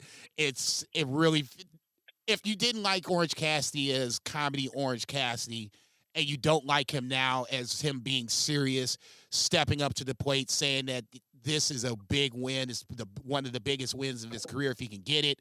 It makes him feel like the international champion. That you just won't like Orange Cassidy, which is completely fair. But you've gotten both spectrums of Orange Cassidy. Completely uncaring. I don't give a fuck what happens, Orange Cassidy. Now you have this title means everything to me. This match means everything to me. So, yeah, like I said, Swerve Page 2 is going to be good. But, yeah, I'm definitely looking forward to Orange Cassidy and Moxley. That Joker could steal the show. If you don't like Orange Cassidy now, you don't like him. You've seen both sides. Literally. If you've seen both sides of that quarter, you just don't like quarters. Keep finding nickels and dimes. Basically, like me and Joey. Money, so you don't like wrestling. Like if you don't like Orange Cassidy, at this point, I don't understand you. But the pay-per-view is shaping up. I mean, right there we just named off 3 matches without even talking about the world title match, to where this is going to be an excellent show. Swerve Hangman 2 presumably, which was I thought that was COD already. I thought by the end of this show, they said that Swerve Page 2 was a done deal. They might have announced it, yeah. But yeah, and then the tag match with the Bucks and Kenny and Jericho, and then Orange Cassidy and Moxley. I mean, just right there, like bang, bang, bang, and then we've got a world title match with Jay freaking White and MJF. It's good shit, really good shit. So anyway, makes her debut in a backstage segment with RJ City, fresh from Stardom. She is here because she is a Toni Storm fan, which is an interesting way to make your debut, but we'll see how this goes. But Mariah May, very marketable. It's going to be, unless Toni Storm pisses Mariah May off, and in the next 2 weeks, I can't. Mariah May, Luther next to Toni Storm. That just sounds like the AEW title, the women's title, is on the clock. It's slowly but surely going to Toni Storm, which it shouldn't have left her to begin with, but that's another story for another time. Yeah. I know at the main event, even though the world title match was on the line, did not expect Mark Briscoe to win. This was still a very fun match between Jay White and Mark Briscoe. Program was hot. Really kind of bummed I didn't go to the show, but it is what it is. Had a lot of fun last night. Damn it. MJF comes out afterwards, takes everybody out with Dynamite down in the ring. And then we had the Acclaimed Daddy Ass get attacked by the Devils. We're the Devils. Who do you guys think the Devils are? Or the Devil? Okay, so could be. I heard an interesting one the other day. Britt Baker. Have you thought about that? I've heard Britt Baker recently, and I've heard Jungle Boy. And they said that the thing about Bowens getting thrown through the glass is that's like Jungle Boy using real glass. Oh, that's a nice little connection. At least it makes sense. Who do you think it is, Jason? I'd be fine with Jungle Boy, I guess. If Jungle Boy's like, I don't think if he's Jungle Boy comes back with a faction. I don't think he's the leader per se. I mean, what would Jungle Boy attack Jay White for? Because that's fuck him. No, I mean that's the whole crux behind this. Granted, it's MJF is at the top of this whole thing, but this whole thing started when someone in the devil mask attacked Jay White with 2 or 3 other guys around him. Listen, I think it's to me it's somebody with a faction already in place. To answer Zach's question, who do we think it is? If I had to put money on it, I would put it on Adam Cole. It probably is. David Finlay would be a perfect spot right now, especially after what happened with over in Power Struggle. It's not like John Moxley isn't in AEW. Fuck, I didn't even think about David Finlay. Who do you think it is, Zach? I still think it's Roddy, and that it's not Adam Cole, but that Adam Cole will side with Roddy, and it's like a big plan. I still think it's him. So, like, I don't think they're gonna. This is a very large angle to be doing some interpromotional shit. I don't think it has anything to do with Finlay.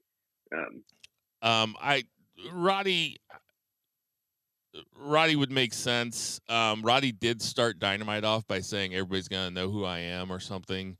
Like he was all pissed off, and then they never came back to him. So it's probably Roddy. But I think they didn't come back to him on screen. I think Adam Cole's in on it. Roddy did jump out of the wheelchair to deliver that knee after the Kingdom match or whatever. And that was just adrenaline, though. That's like the same way that like women, mothers can lift cars. I hear what you're saying, okay? And all I was going to say was the shit was funny as fuck, especially when the Kingdom was like, okay, you're okay. They put him back in the wheelchair. Yeah. I hollered. Don't get me wrong. But I think it goes back to what you already just said. They're going to see me. They're going to see me who I am at the end. He's probably one of those masked guys that are running around. I just don't think he's the head guy. If you want to say, if it's not David Finlay, I'll go this far. Adam Cole, Roddy, the Kingdom. Those are the 4 guys. One other option. Zach, who do you think I'm going to say? I love the Britt Baker. Say it. Yeah, Britt Baker would be cool, but that person doesn't have breasts. CM Punk. That's what you're talking about. CM Punk is the other option. CM Punk and Jungle Boy together. Hey, I'm gonna tell you this real quick. They call him CM Jungle. I'm gonna tell you this right now. Jungle Punk. Jungle Punk. Oh, Jungle Punk. That's what they'd be called. The Jungle Punks. Jack Perry did the Lord's work by getting that man fired. Now, why in the fuck are you gonna do just disregard the Lord's work and bring him back months later? Because he's on blow all the time. Anyway, I think Britt Baker is. I think Britt Baker's probably the coolest idea. Or if it's, I think Adam Cole's probably the coolest idea. It should be Adam Cole. Like he was faking his injury the whole time, or they're making it worse than it actually was. Like he probably tweaked his knee, and they were like, "Hey, maybe we can get an angle out of this." So, I think it's cool. It's one of my favorite type of things in wrestling, which is like a 6-week mystery. Like, give me one of these a year. Don't get me wrong, love it. But now we're getting to a point where someone has to be revealed. I'm not saying the whole faction has to be revealed. You could do it like they did it back in TNA days with the Ace and the Eights. One person got revealed, another person got revealed, but it still wasn't the head guy until more towards you wanted to get towards the end of the story. You can go that route. You can unmask the devil at Full Gear if you want to. That's a route you can go to. But to me, Full Gear is that moment where something has to happen on this angle. It's gone to the point where the Roddy thing is starting to drag it down in my mind. Could It Joe needs to be happen. behind it somehow? I think Joe straight up. You just dropped the title, motherfucker. Now what? You know, You're right. You're right. He's not surreptitious. he's coming for he's coming for MJF. He's not surreptitious, Joe. Yeah, he told us straight It'd be up. so funny if he's revealed as the devil and like it's just a skinny guy like every single time, and then it's Joe. What the fuck? Joe'd be the guys that Bill would use that word in front of him. He'd be like, I don't know what that means, so I'm gonna take it as an insult. Yeah, I'm taking this disrespect. Watch your tone. Hope you make this tone. save. Now you're using big words and shit. I love that movie. That whole scene right there is Right? great. Now you're using big words and shit. So I'm gonna take his disrespect. I got no other way to take that than disrespect. A young Kevin Hart showing his ass. So yeah, I thought Dynamite was really good. I enjoyed myself. Yeah, likewise. Did I skip good show. anything? I know I was inside for a minute. No, you're good. We can All right. go on. Yeah, I was gonna say Wardlow was another good segment as well, saying that it could happen anytime, anywhere. Let's get to that third count. 1, 2, 3. NJPW Power Struggle was this weekend, and it was a pretty great event. Better than I thought it was going to be going into it. I'll admit I didn't watch anything until Finley Tangaloa. So did I miss anything in the multi-man matches at the beginning? There was no Yano, so Thank God. I just skipped right past it. Not that I can think of off the top of my head. Even this match, I wasn't too particularly fond of. It just Tangaloa, God bless him. I just think he's not very. Oh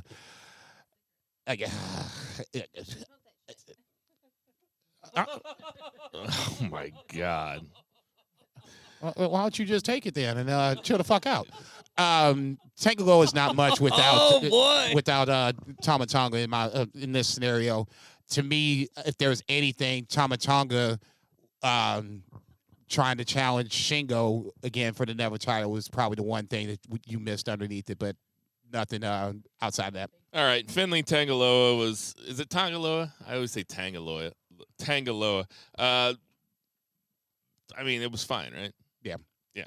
Yeah. Moxley versus Great O'Khan. Now we're talking. Okay, we got a 1 minute match, double count out. I think it. Yes. Double count out, and then they basically just had a brawl, Mhm. and it was quite the brawl. I mean, Moxley's gonna eat.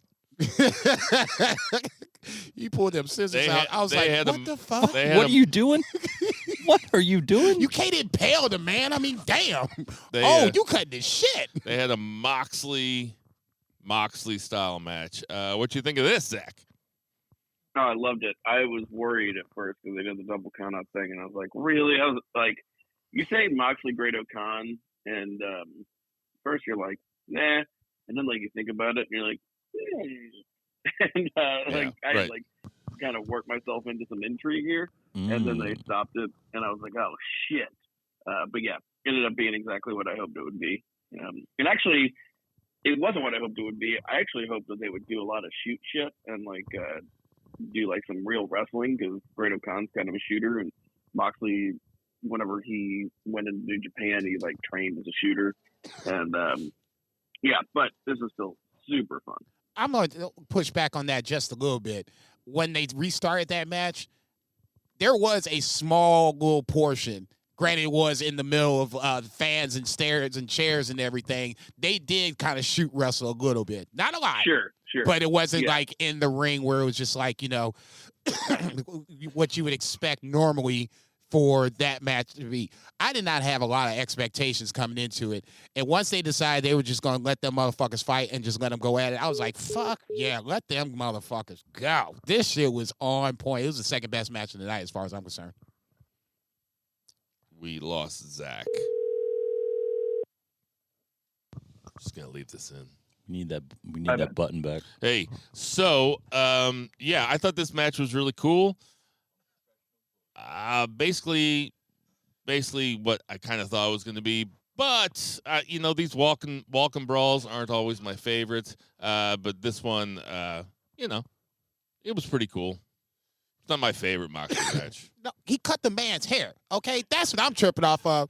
I was like, as soon as he did that, I was like, oh hell no, you need to whoop his ass. And to Great O'Con's credit, he did step up to the plate. Didn't think he was going to beat Moxley, but this was way better than I anticipated.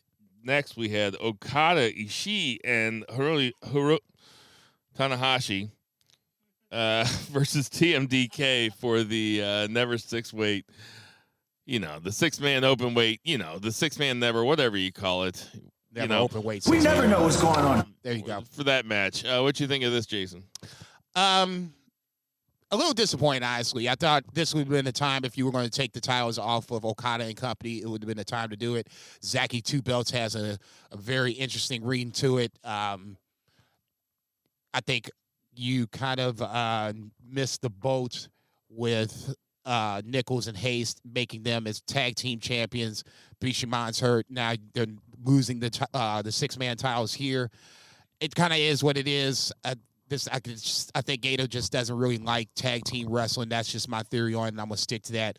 Obviously, the post-match angle was what we were here for, and that's let's do that shit. Bryan Danielson versus Okada at Wrestle Kingdom. Looks like it's going to happen for sure. Danielson's vignette plays, basically challenging Okada. Give it to me. I hope that, orbital bones are kind of tricky, so I hope that he's all healed up. But yeah, of course, give me Okada versus Bryan Danielson. I gotta say, Okada, Ishii, and Tanahashi are definitely on my Mount Rushmore of trios.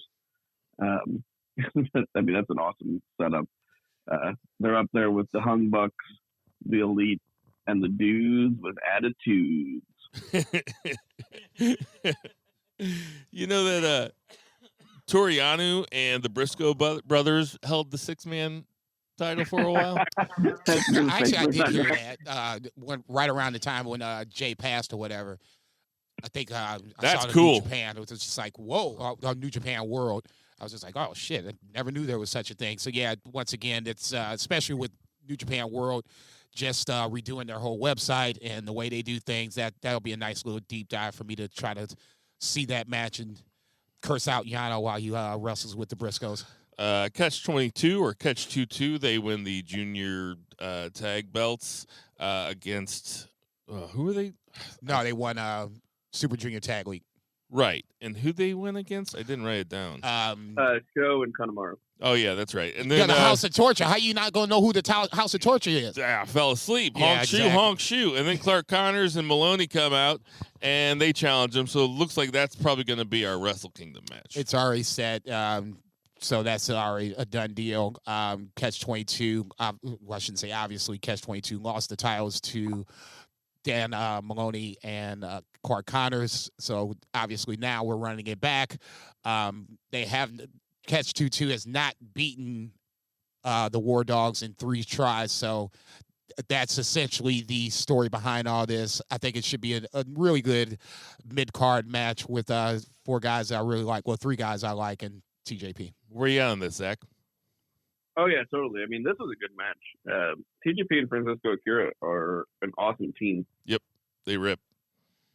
Hiromu Takahashi beats Ishimori to retain the junior heavyweight belt. How'd you like this match, Jason? I would be lying if I said I was not a little disappointed just because I like Ishimori a lot, especially coming back from a neck injury, and it is Hiromu. Hiromu's basically Teflon at this point. I'm waiting for him to move up to a heavyweight, but this match was what I expected. Post match, obviously, with Desperado or Hiromu calling out Desperado for the Wrestle Kingdom spot. That's what it made this match feel a lot less disappointing because now it has something to look forward to moving forward as long as Hiromu doesn't slip on the banana between now and January 4th. Yeah, that's a match to look forward to. Zach, what you think of this? It was really good. It was not the best Takahashi Ishimori match I've ever seen, but that's like saying it wasn't the best blowjob I ever got. It was still real good.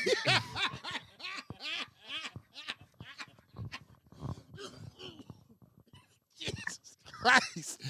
And then finally, we have. I mean, I'm not. He's back. I'm just not gonna. He's so back. He haven't left. I just don't want to step on that joke. I'm just gonna keep it moving. Next we had Ospreay versus Shota Umino. Now we have to have a talk about this match because this match was 40 minutes long. Oh my God. It was a masterclass. I have a couple nitpicks, but this was a very, very, very entertaining match. It is in a match.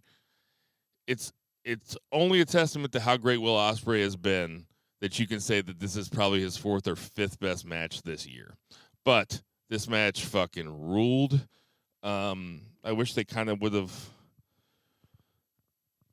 I just thought that it really looked like Shota Umino was dead there in the middle, and then Moxley comes out. So it kind of dipped. It was almost like two lows. Like, oh, he's done for. I thought that Red Shoes was going to call the match. That's what went through my head. And then there was like another 20 minutes. Anyway, this is a 5-star match. This match fucking ruled. What you think, Jason? Go ahead, Two Beer. I'll let you go next. No, because I want to hear what he said. I already know what I think, and nothing that any of these two jokers are going to say that's going to change my mind. So please, by all means. Yeah, I mean, I think it was absolutely a 5-star match. It was a testament to just how good Will Ospreay is. I mean, we already talked about it. I think this last week I mentioned how not only has he had the best matches this year, but he has had every promotion's best match. So, like, every promotion that he's wrestled in, he's had their best match, which is just, if that's not Wrestler of the Year material, I don't know what is. I don't even know what the beefers stand for anymore, if that's not the case. But I mean, in Shota Umino, yeah, he, like, rose to that level. But, I mean, it was still Shota Umino, right? Like, he got this match out of Shota Umino, and, man, like, he brought him to the next level, and I thought the commentary was great.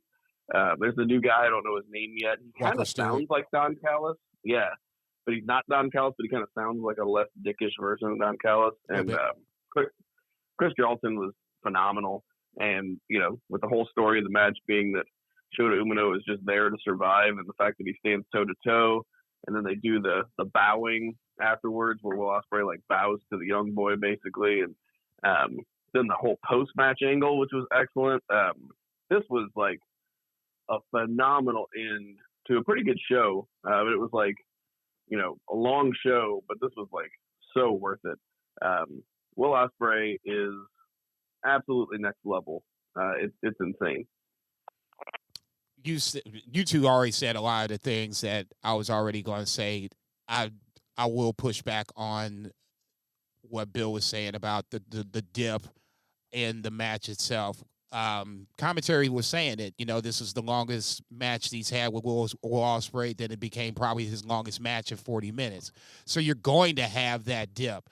Moxley coming out is, you know, he's an outlier to the Will Ospreay Shota Umino story. So him coming out and, you know, basically, you know, bringing CPR back to Shota Umino, to me, makes all the more sense. And it made that match now, it's like, ooh, so now you have a pretty good instant classic on our hands, in our face, and now you brought Jon Moxley out. So now it's just like, okay, now we got to watch where this shit goes.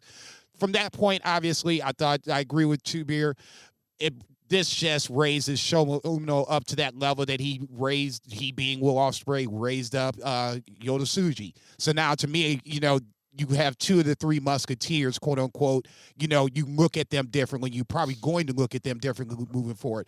I was a Shota Umino fan. This just was like, okay, at some point he's going to be world champion. Do you think that Shota Umino should have gone over here? Hell no. Hell no. No, this was perfect. This was perfect. Zach, what do you think? Couldn't have done any better. No, I don't think so, because he achieved the same thing that he would have achieved in a win, even in the loss. So at that point, would it have been the cherry on top of the cake? Yeah, but Almost playing it too slow. If this means we're bringing back the Intercontinental Championship, And then then you have just a so rematch. fucking be it. Shota Umino, and then you have a rematch at Wrestle Kingdom, and have Shota Umino No. go over again. No, you. Then let Will Ospreay go wrestle Shelton Benjamin No. over on main event. Yeah, I was about to say, give him the pencil. You have Will Ospreay win this Wrestle Kingdom match, and then if you want to have Shota Umino come back and win it, fine. But you just let this thing play itself out. The post match with David Finlay, I'm not gonna lie, I gotta go mad. I'm like, who the fuck is this shit? What the fuck is going on? And this is coming from a David Finlay fan, so that's how good he got me in, because I was so like invested in the moment. I'm waiting, you should see Moxley and But I do not want to see a triple threat between those three guys at Wrestle Kingdom. I don't want to see it either, but I get it.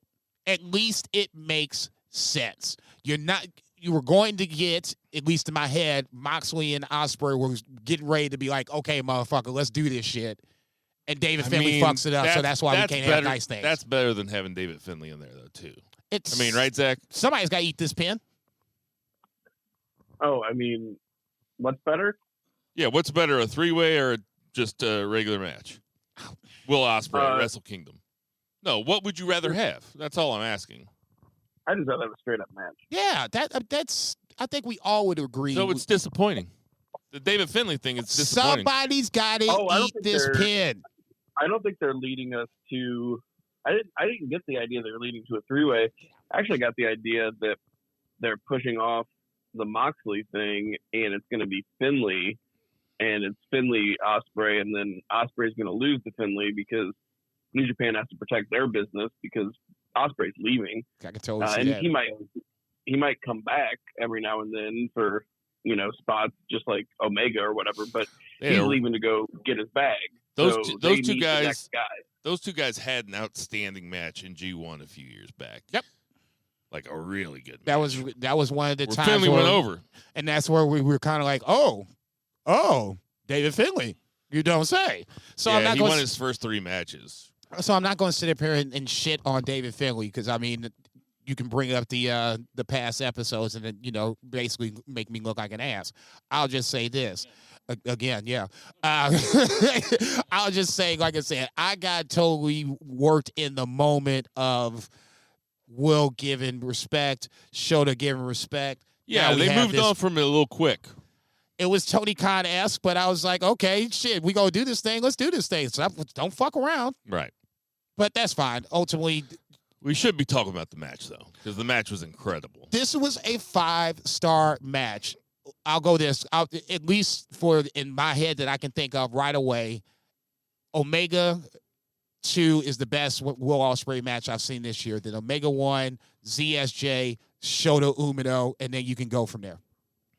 That's exactly the order that I have it in. Yeah, that's me too.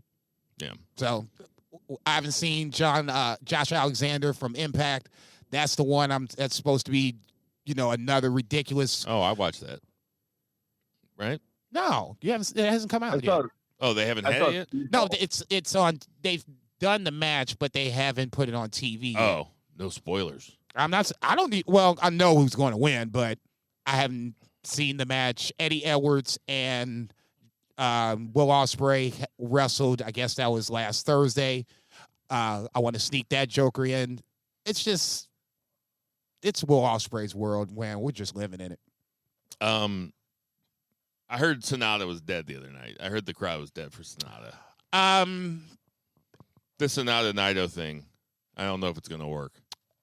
It's going to work because there's really only one way you can end this. And I think this is kind of a referendum to the Sonata title run, where it could have went one way, where he went through the LIJ route, which I thought we all thought he was going to go.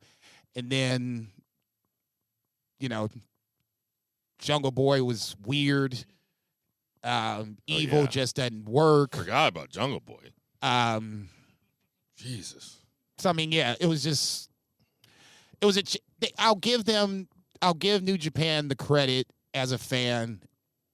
Winning over Okada is something I always remember. I'll give you that. You had the balls to pull the trigger. But the same thing I said about Willow Nightingale, I'll say that about Sonata. It's the follow-up. Look forward to a lot more New Japan talk on Banned from Ringside. This is Banned from Ringside. I'll say, guys. I'll say PSP's coming out next week, bitch. That's going to do it for our 3 count. 1, 2, 3. All right, odds and ends. We've been talking forever, so I'm just going to run through some big ones. Carmelo Hayes and Trick Williams have a confrontation at the end of NXT. Lexis King comes out and ruins it. They really didn't tell us anything. They said more questions than answers. It's like it's all the same questions. They didn't do anything. What do you think about it, Jason? Milk it. It made me wait until into the end of NXT. You know what I'm saying? So I mean, that scenario, it had me invested. They made that joke. You waited. And I'm like, okay, what time is it? Shit, it's all okay. Come on, motherfucker. You know, feed the cast. All right, let me get this shit together. So in that scenario, it's working. And they didn't give you much. Sure. They gave you enough to give you more questions and answers. It was perfect. I mean, Carmelo Hayes staring into the camera at the very end. Yeah, you little bastard.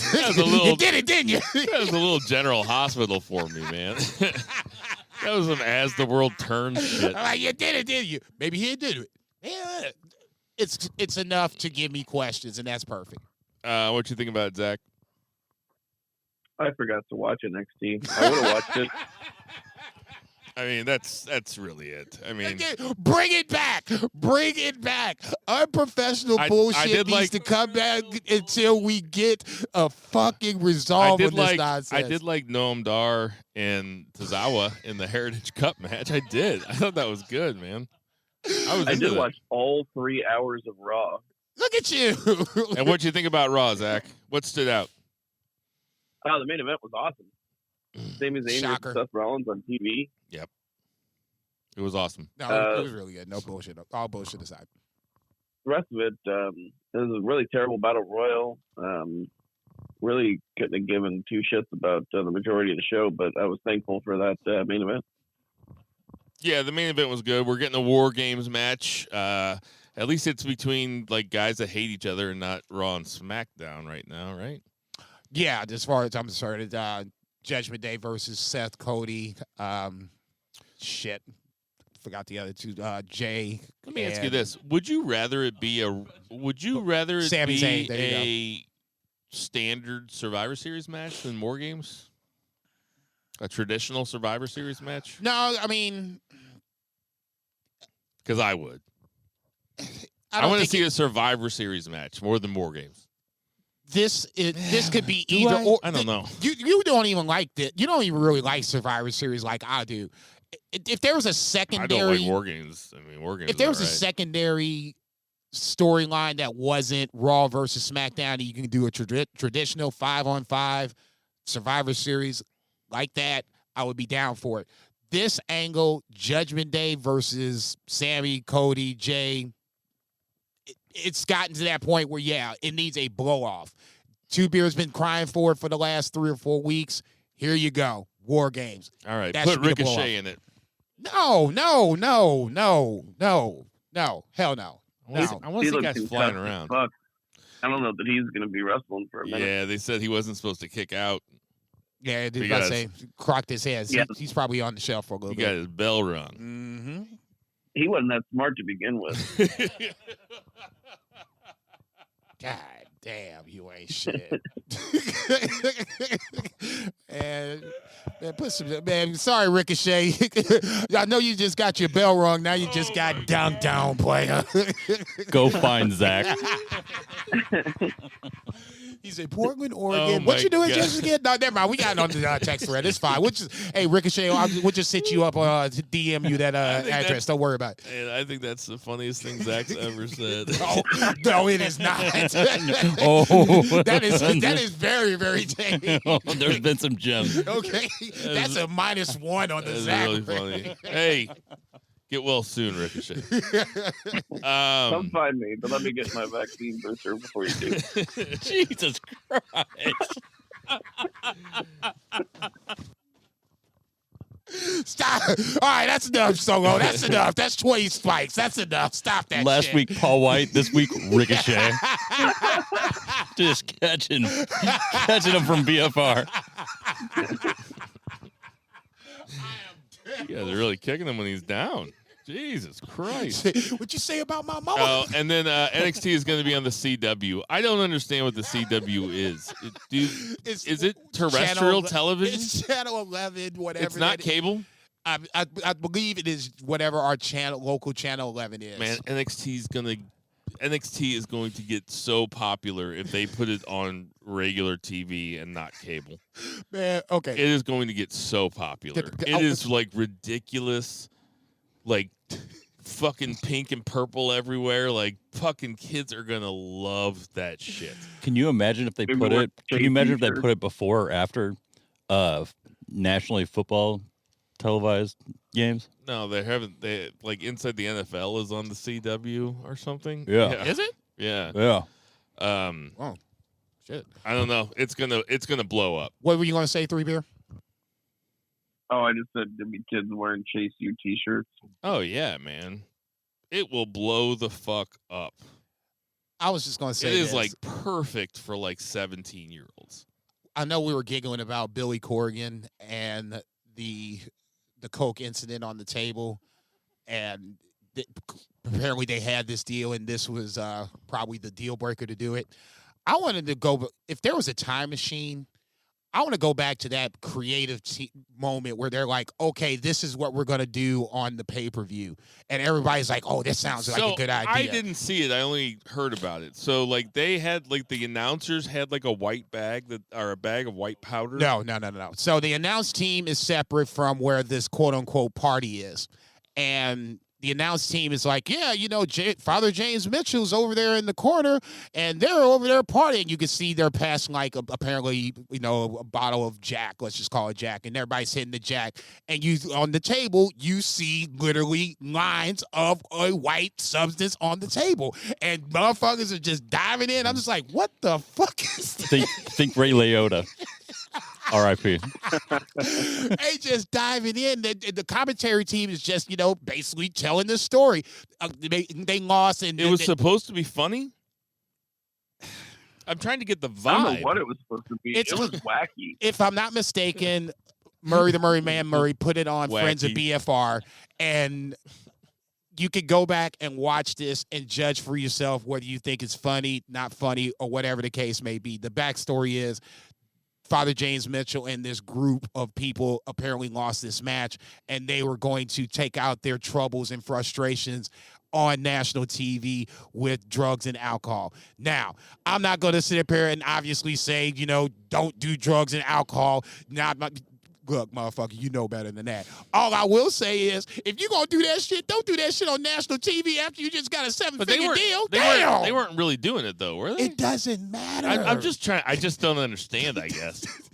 I don't think they were, No, but even if you were. I think they wasn't. I think WWE heard that the CW was in the wrestling business, and they were like, listen, we'll do NXT with you. Fuck NWA. And then NWA had that Coke thing, and that was a good enough excuse for the CW to be like, you know what? No, we're going to go with these guys. No, the NWA deal was done. Then they did the Coke deal. It was literally like within... They signed the deal, and it was like everybody was like, "Oh, since we going national, let's do this shit." Checks in the mail. Let's go. Let's go. Because it wasn't announced. It was just rumored. So it wasn't like a signed done deal because it wasn't announced by CW. It wasn't even announced by NWA. Billy Corgan just said he had a deal with a top 20 station, and then people were speculating it was CW. You know what Billy Corgan figured out? Uh-oh. The world is a vampire. As I was saying, you hear me? I was like, uh-oh.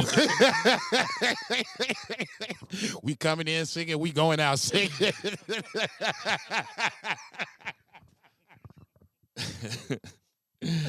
I'm going That's down. exactly right, Zach. That's what the world said to him.